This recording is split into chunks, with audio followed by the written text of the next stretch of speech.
And my family calls me, that's my nickname at home. My full name is actually Liliane or Lily, but Nani, I go by Nani. So, and this is my third time back at Summer Vista. I love coming here. I normally come with more people. I'm part of a church group called Vine, which is True Vine. And we come to Summer Vista once a month to sing. You guys, I don't know, I recognize a lot of your faces. And I see some new faces as well. So welcome. Michelle asked me to come and do a presentation on the island of Tonga. And so that's actually where my parents are from. So my parents are born and raised in the island of Tonga. I'm going to talk about where exactly is Tonga.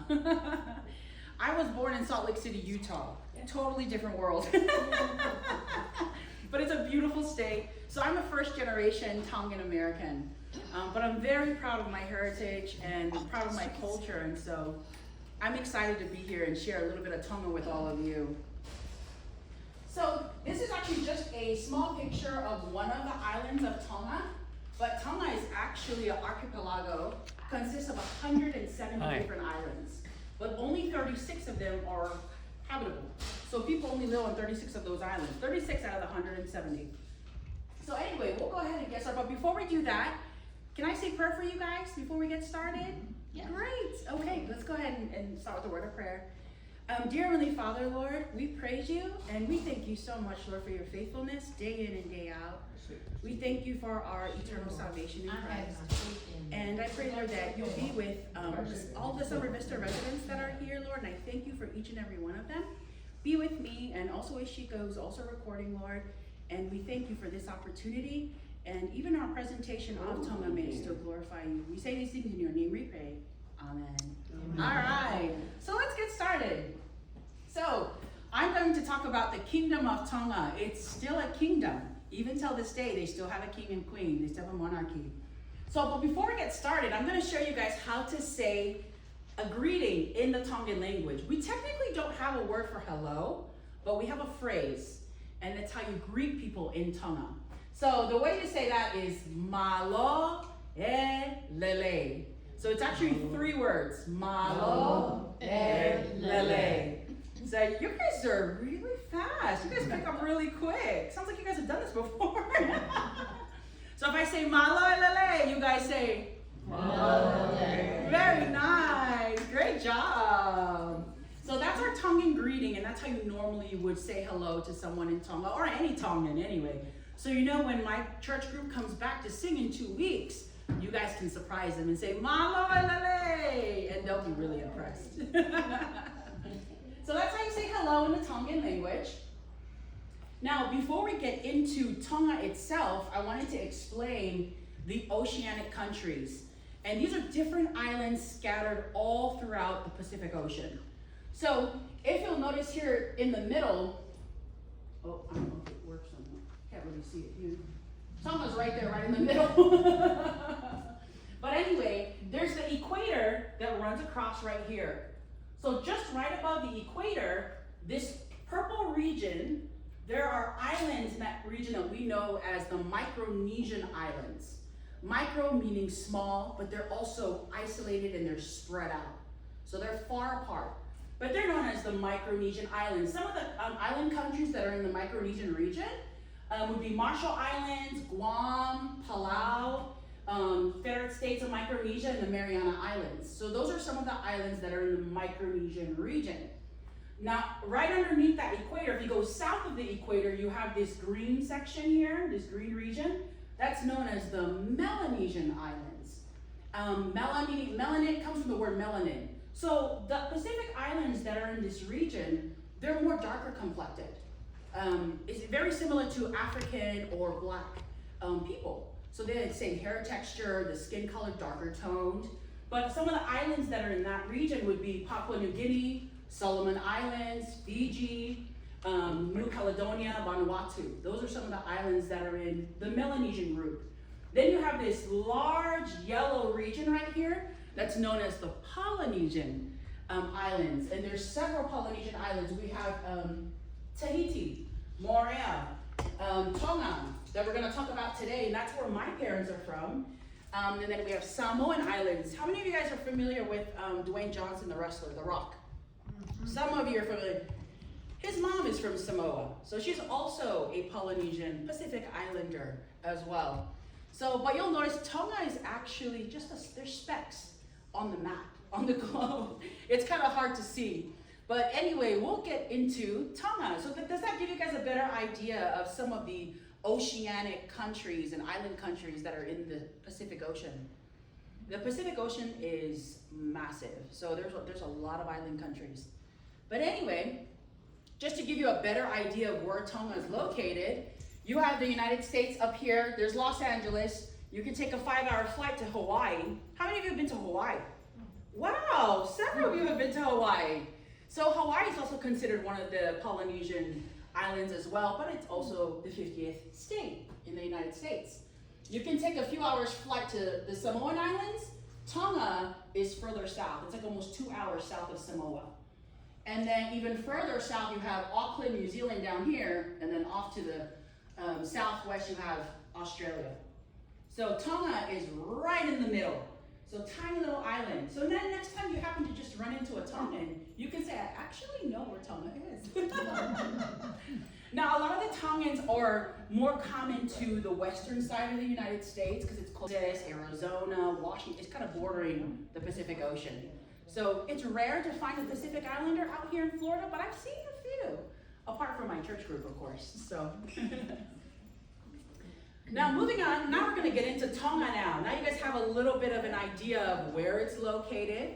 We're going to talk about Tonga. Now, like I said before, Tonga consists, it's an archipelago, clusters of islands. There's 170 islands that make up Tonga, but only 36 of those islands are actually habitable, right? So we actually have divided the Tongan Islands into 3 different groups. So the first group is Vava'u. Vava'u is on the northern part, furthest north. We have a cluster of islands in the north that's known as the Vava'u group. Towards the center of Tonga Islands, you have Ha'apai group. And then further south, you have Tongatapu, the Tongatapu group. Now, Tongatapu is where the capital city of Tonga is, and that's known as Nuku'alofa. And we also have our main international airport for flying in and out of Tonga. You would fly to the Tongatapu group in Nuku'alofa. Okay? Oh, I forgot to put on the Nuku'alofa is the capital city.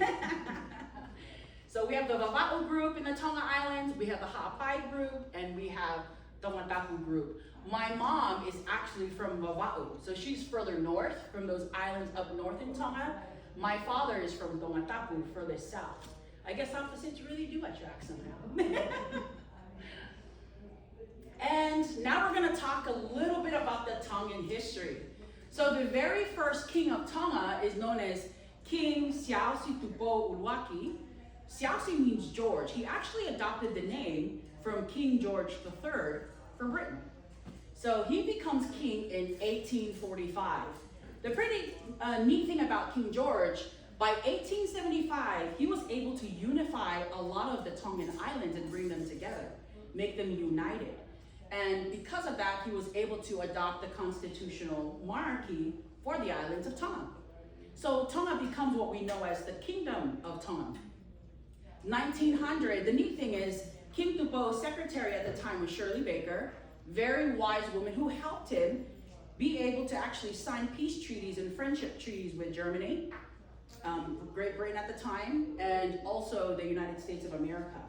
So that great thing is, for about 70 years, Tonga was actually a protectorate of Britain. So very smart, because they had allies with Britain at the time, and they needed them. Otherwise, they could have easily have been conquered by Germany. There was a German invasion at that time. Fast forward all the way, 1970, I kind of skipped, 1970, Tonga gains its independence and becomes a country, a part of the Commonwealth, as well as United Nations. But US, Germany, and also Britain all recognize Tonga as an independent island country. 2010, really in the 1990s, there was a lot of pro-democracy groups starting to rise in the island. So they were more pushing for more of a democracy form of government in the island. And so in about, I believe it was 2015, by then it was King George V in Tonga. King Siasi Tupo Nima, King George V, to appease a lot of these protesters at that time, he agreed to relinquish some of his powers. But anyway, 2020, just a fun fact. You guys remember this little thing called COVID that happened in 2020? Tonga was actually known as one of the last nations to not have any COVID cases in 2020. But that's because they had shut down the borders, so no one could get into the country. So they were able to protect the country, the people.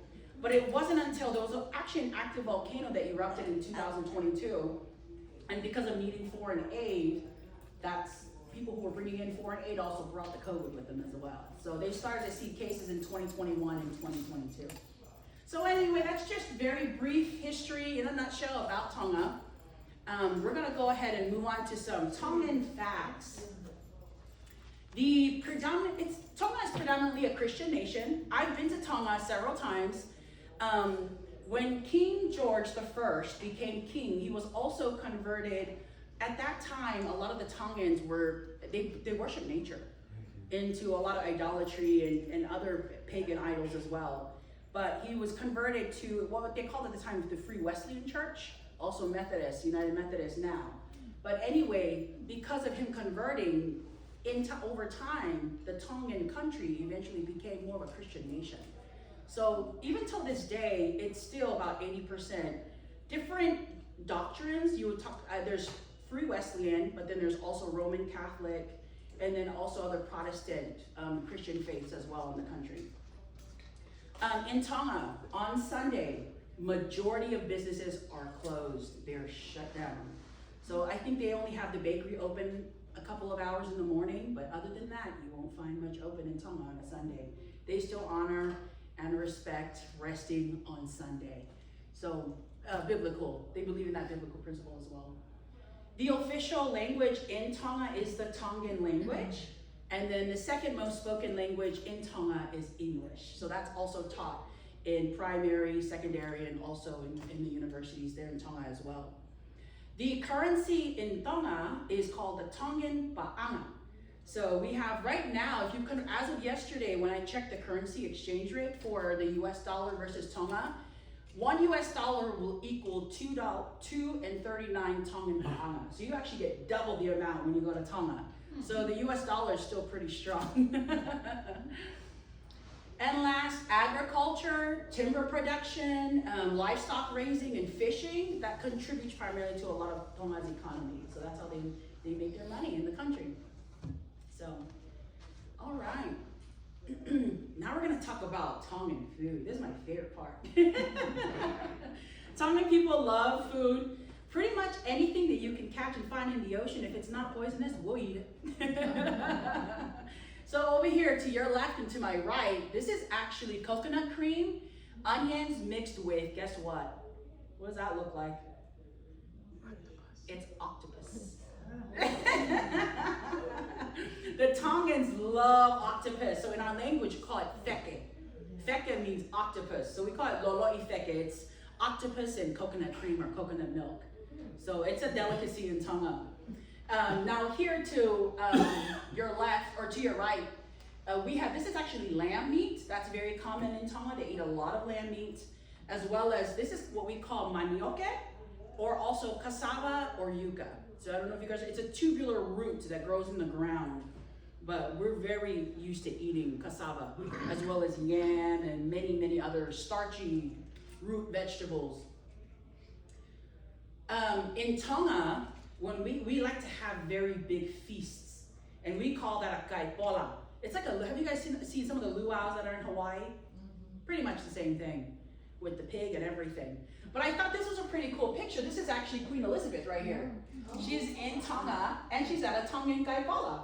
So, and it's custom for us to sit on closer to the floor, on the ground, on a lot of the Tongan mats. So she got to experience the Tongan kaipola. So let's put this in color. That's what a Tongan kaipola looks like. It's not official until you have the whole roasted pig on the table. So you'll see the big pig. Tongans love their pig, coconuts, and plenty of Tongan dishes that we include in a lot of our kaipolas or our Tongan feasts. And then some additional very traditional Tongan foods that we have. Right here, this is what we call otaika. It's actually raw fish. So we catch fresh fish right from the ocean. We clean it really well, debone it, and then we cut it into like smaller chunks, mix it with coconut milk or coconut cream, add some scallions, add onions, add tomatoes, and you're good to go. I don't know, in Hawaii, it's very common to eat what they call poke. Are you guys familiar? Have you guys heard of poke? It's spelled like the word poke, but it's a raw fish dish. So for Tongans, we call it otaika. And then we also have right here, this is actually like our fruit smoothie, the Tongan version of it. We call this otai. So you'll see it at the top. You have otaika, that's the raw fish dish. Otai, it's most common to see it it's like a watermelon smoothie, pretty much, with chunks of watermelon in it, pineapple, coconut. Of course, you gotta mix some milk and cream in there with a whole lot of sugar. So, but that's what we call otai. Nowadays, I've seen different variations of the otai drink. A lot of the Tongans that have moved into the diaspora, New Zealand, Australia, United States, now they do like apple otai. So it's not just watermelon anymore. They'll do strawberry otai. So they're getting creative and trying different fruits. So it's pretty cool. But the truly traditional Tongan otai is the watermelon. Watermelon otai. You guys hungry yet? Another very common, and it's also a favorite Tongan dish, is what we call lu sipi. Lu is actually, it's another tubular root known as taro. Now the leaves of the taro, it almost looks like a big spade. Like, I don't know if you know the soup for cards. That's what the taro leaf looks like. But we eat the leaf. It's very similar to almost like collard greens or spinach. That's what I can compare it to. But that's the green stuff that you see right here. Sipi comes from the sheep or lamb. So we eat lamb meat. The coolest thing about this is how you prepare it. So they'll lay out the taro leaves, they'll put the lamb meat in there with chopped onions, coconut cream, of course, or mayonnaise, season it with salt and pepper, then they wrap it up, and then they cook it underground. So we're familiar with the conventional oven, but in the islands, there was no such thing back then. They would dig a deep hole, and it's almost like barbecuing, but underground. So they would bake their food underground. So yeah. Lu sipi is a favorite in Tonga. And then there's the pig I was talking about. So we call that the buaka tunu. Buaka means pig in Tongan. They'll roast it until it's crispy. They love the skin. It's like pork rinds, but that's the Tongan version of it. And then this is the taro. We call it talotonga. In English, that's the taro. I can compare it to a potato, but it tastes very different. And taro is much longer, more like a tubular shape, and it grows underground, but it's really big. Taro, to be honest, it's pretty bland, which is why we add stuff to it like coconut cream. It's an acquired taste, so it's something I'm used to growing up. Funny enough, even though I was born and raised in the United States, I did not grow up in an American traditional home because both my parents are Tongan from Tonga, so I grew up in a Tongan traditional home in America. So I thought I had the best of both worlds, really. You know, I'll go to school and I have all my American friends and different cultures and everything. But then when I go home, it's like I'm in Tonga. My parents would cook all of the Tongan traditional dishes. And I was also required to speak my language at home, which I didn't understand because I didn't use it much when I was younger. But boy, am I glad my parents enforced that because I'm bilingual. I can say I speak, read, and write in my language fluently. So I'm very proud of that. And let's talk about traditional dress. So before Western civilization and cloth and clothing and cotton and all that, the Tongans would make their own clothing very similar to what I'm wearing today. So I'm going to talk about this material in just a moment, but it comes from the bark of the mulberry tree.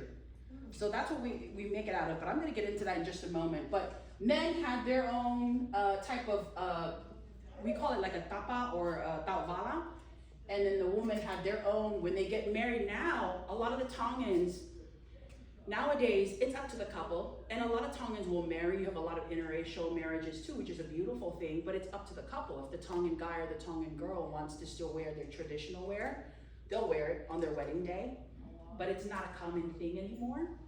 Now, for church, this is typically, if you go to Tonga, the islands of Tonga on a Sunday, this is what you'll see men and women wearing in Tonga. So for the men, you'll notice this is it's like a wraparound or a sarong is what we call it here in the US, but in Tonga it's called a tupen. So the men's tupenu is shorter, it's right above the ankles, whereas the woman's tupenu is past her ankles, almost down to the floor. Kind of like this, what I'm wearing today. But they wear a very special ta'avala. This looks kind of different from how these are designed. There's so many variations of these ta'avalas, but we commemorate and we want to honor and remember our heritage, and so this is a part of that. So we don't forget where we come from. So we have a special type of ta'avala for Sunday or special days, and then special ta'avala for wedding. Sometimes we do a lot of entertainment, Tongan dance. So they'll wear a Tongan costume that looks like that as well. So we use it for more than just one type of occasion, you know, so. Here's what I was talking about earlier. See how they're wearing a different type of ta'avala? Theirs is more special. It's called a ngatu.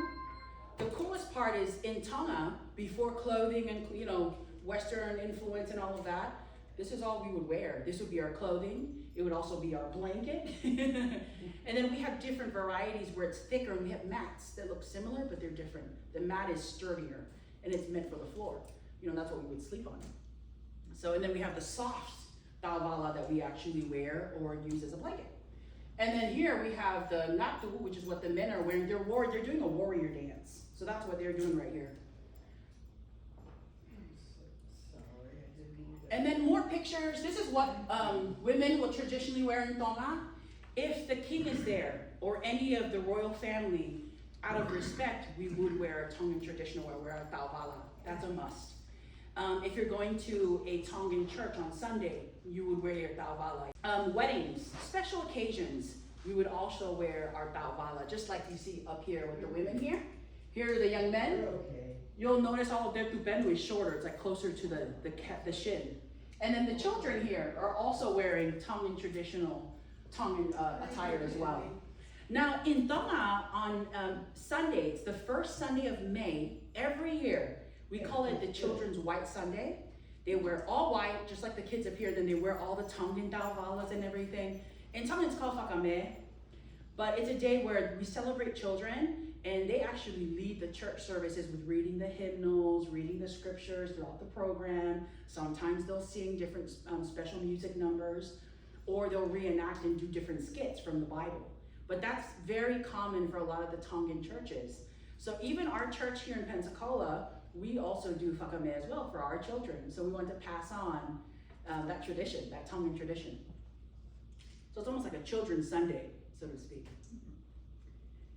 Now we're gonna get into the different Tongan mats that you see here. So this one down here is what we call a ngatu. The process, it's pretty laborious because it takes a long time. First, you have to cut the mulberry tree. We use the stem, then you've got to strip it, then you've got to soak it in the seawater and let it dry out.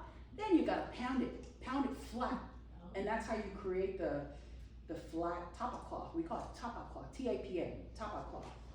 And then as you can see, we have our own Tongan patterns, motifs that are very specific. Each one is unique. So the Tongan women, when they paint, it normally tells a story, or it could be unique to their village and their area. Up here, these are hand woven. These are actually like you pound it and then you piece it together into like a cloth. Whereas this up here is actually what we call like a falafihu. Falafihu is woven, and you'll notice it's like a lighter color, more fine and very, very soft. Guess how much something like that would cost today? I'm not joking. How much? It could be anywhere from $2,000 to $5,000, wow. Depending on the length, because of how long it takes. It's the labor, it's the materials, and the time.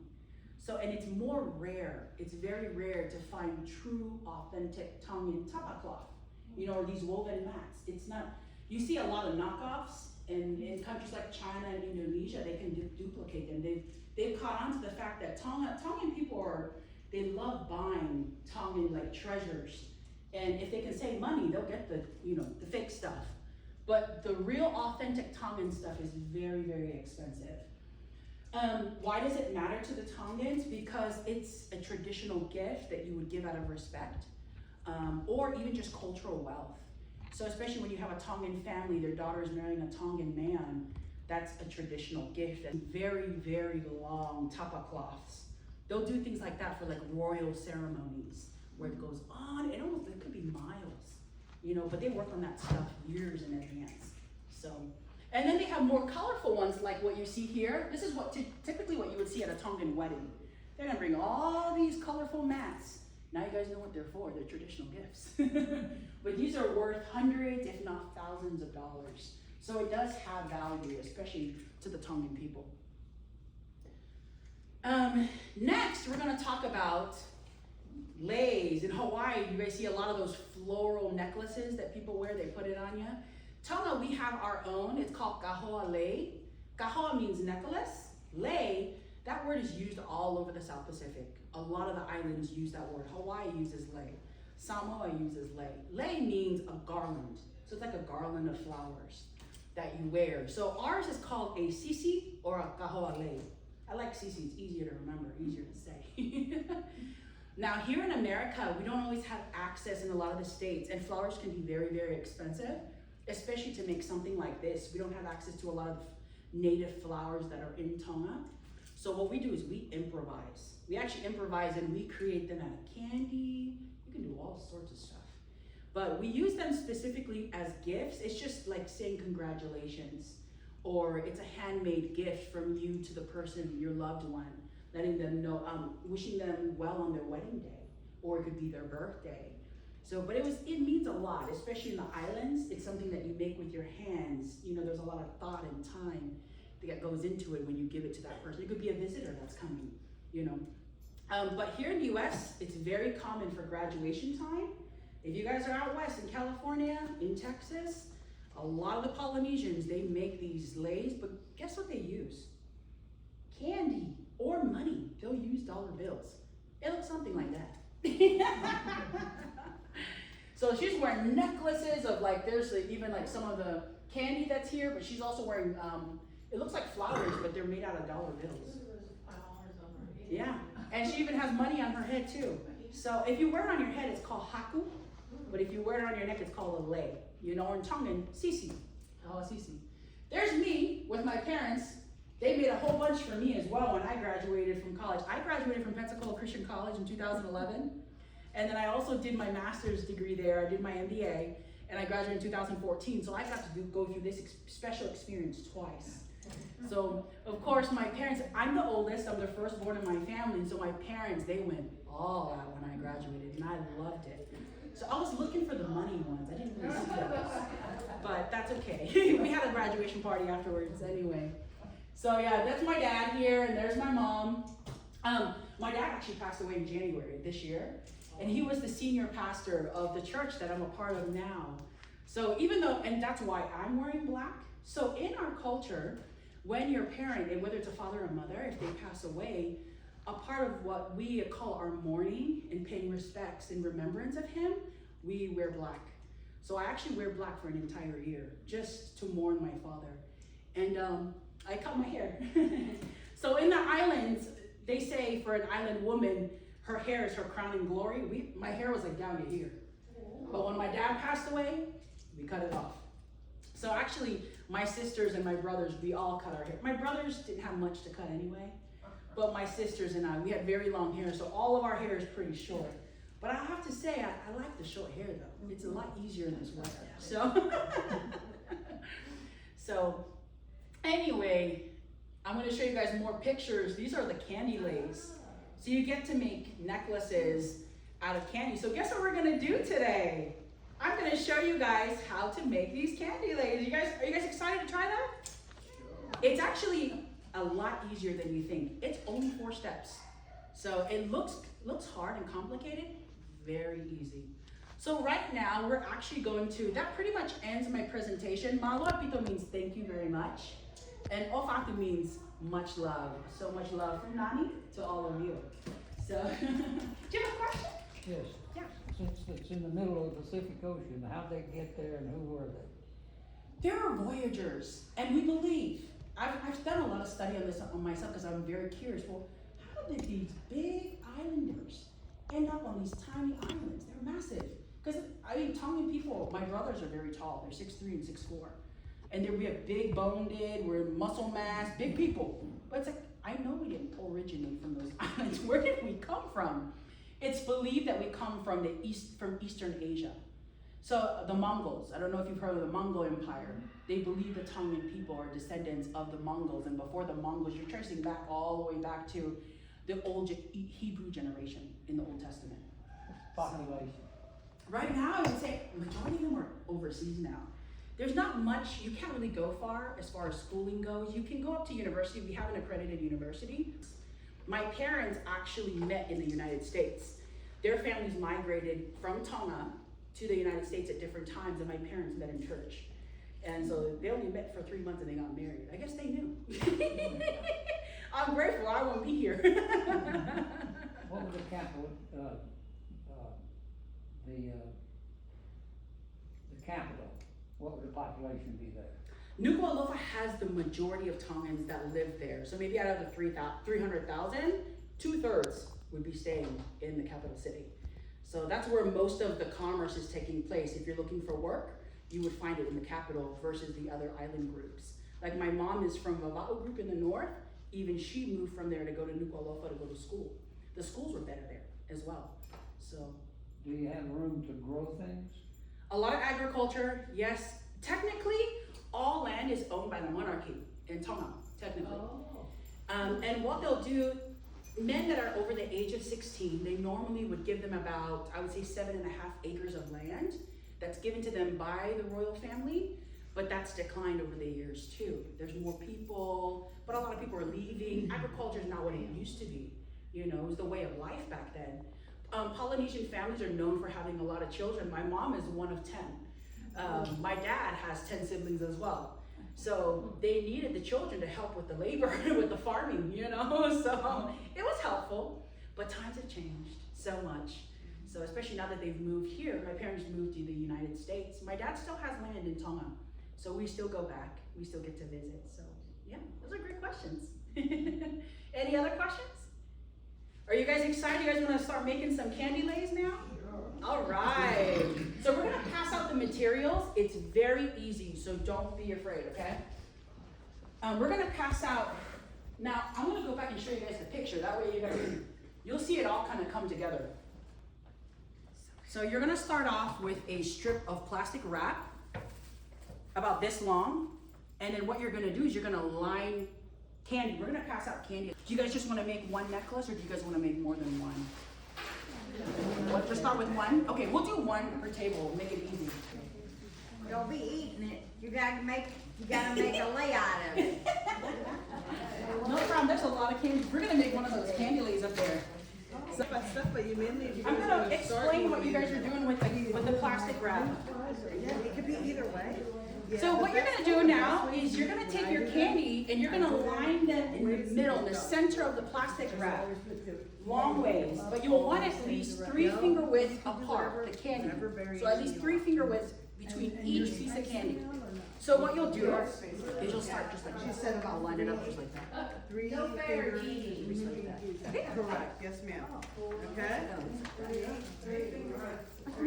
So we can make more if you guys want more. You guys want to make more necklaces, or do you want to just it looks like everybody has their candies lined up on their plastic wrap. You could do any. Now you're going to basically take one side and cover the candy, take the opposite side and cover the candy. So now we're gonna.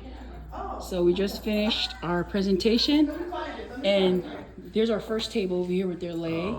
We got the lei maker, and we've got the model for the lei, and the supporter, right? Correct. That's all. They're right. Table 2. Look at these beautiful leis. You guys did so well. Looks good. So fun. And you got to try them, so that's good. It tastes good? And she's got a lei too. Hey, you're enjoying your lei too. Looks great. And you're one of the first ones that finished your lei, weren't you? Yeah, it looks good. I like the colors. And you got to support over here, right? You got to watch and support and watch them make their leis. That's good. We had an audience. That's right. That's good. Not to eat them all, right? So that's good. Look at this. I got more candy leis over here. This looks great, you guys. And you got to help out a lot. I got got to help her make her lei. So what happened to your lei? The candy, I couldn't make it. You ate all the candy?